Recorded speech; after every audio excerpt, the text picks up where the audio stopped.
अजीत पवार महाराष्ट्र के प्रमुख राजनेताओं में से एक थे, जिनका राज्य की राजनीति में गहरा प्रभाव था। वो राष्ट्रीय कांग्रेस पार्टी एनसीपी के वरिष्ठ नेता और महाराष्ट्र के पूर्व उप मुख्यमंत्री रहे थे। उनका राजनीतिक करियर कई दशकों तक चला और उन्होंने राज्य की राजनीति में एक मजबूत पहचान बनाई। अजीत पवार का निधन 66 वर्ष की आयु में हुआ और उनकी आकस्मिक मृत्यु से महाराष्ट्र में शोक की लहर दौड़ गई। अजीत पवार का जन्म 22 जुलाई 1959 में पुणे जिले के औंध गांव में हुआ था। वो शंकर राव पवार और सविता पवार के बेटे थे। अजीत पवार की शिक्षा पुणे विश्वविद्यालय से हुई थी। उन्होंने राजनीति में कदम रखा और धीरे धीरे महाराष्ट्र की प्रमुख राजनीतिक हस्तियों में शामिल हो गए। बचपन से ही उनका झुकाव राजनीति की ओर था और उनका भविष्य राजनीति में ही बनना तय था। अजीत पवार एक प्रभावशाली राजनीतिक परिवार से आते थे। उनके दादा शंकर राव चौहान कांग्रेस पार्टी के बड़े नेता रहे थे और उनके चाचा एनसीपी प्रमुख शरद पवार महाराष्ट्र के सबसे प्रभावशाली राजनेताओं में से एक थे। शरद पवार के साथ अजीत पवार का करीबी राजनीतिक संबंध था और उनके मार्गदर्शन में अजीत पवार ने कई महत्वपूर्ण पदों पर कार्य किया। अजीत पवार ने 1999 में राजनीति में प्रवेश किया और महाराष्ट्र विधानसभा में पहली बार चुनाव लड़ा था। वो बारामती निर्वाचन क्षेत्र से चुने गए थे, जो उनके चाचा शरद पवार का गढ़ था। इसके बाद उन्होंने लगातार चुनावों में जीत हासिल की और अपनी राजनीतिक पकड़ मजबूत की। अजीत पवार ने 2014 से 2019 तक महाराष्ट्र के उप मुख्यमंत्री के रूप में कार्य किया।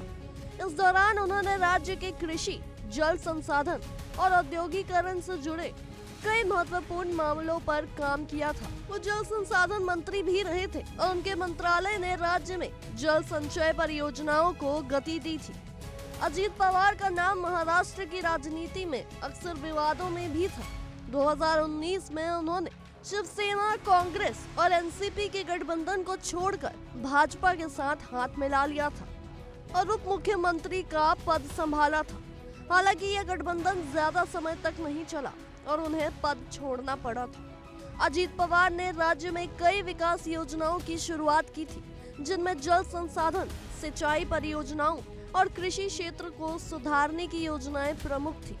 इसके साथ ही वो शिक्षा, स्वास्थ्य और ग्रामीण विकास के मामलों में भी सक्रिय रहे थे। उनकी योजनाओं और फैसलों ने राज्य में कई बदलाव लाए थे।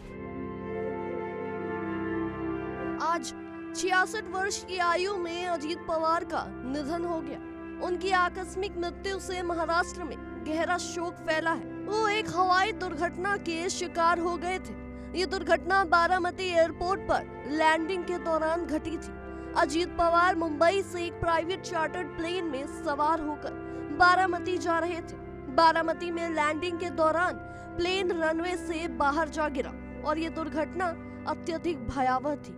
इस दुर्घटना में अजीत पवार के साथ उनके पर्सनल असिस्टेंट, सुरक्षा कर्मी और विमान स्टाफ के अन्य सदस्य भी मारे गए।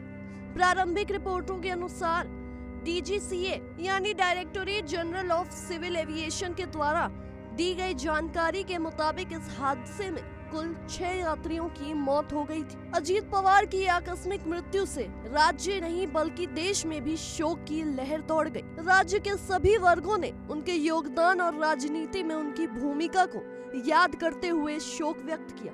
उनकी मृत्यु से महाराष्ट्र की राजनीति में एक बड़ा शून्य उत्पन्न हो चुका है। अजीत पवार ने अपने जीवन काल में राज्य की राजनीति में कई महत्वपूर्ण निर्णय लिए थे।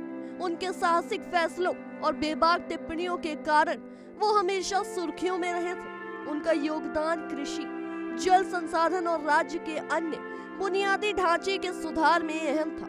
वो एक प्रभावशाली और करिश्माई नेता के रूप में हमेशा याद किए जाएंगे। अजीत पवार का जीवन राजनीति में अपने उतार चढ़ाव के बावजूद महत्वपूर्ण और प्रेरणादायक था। वो एक मजबूत और प्रभावशाली नेता थे, जिन्होंने महाराष्ट्र की राजनीति को दिशा दी।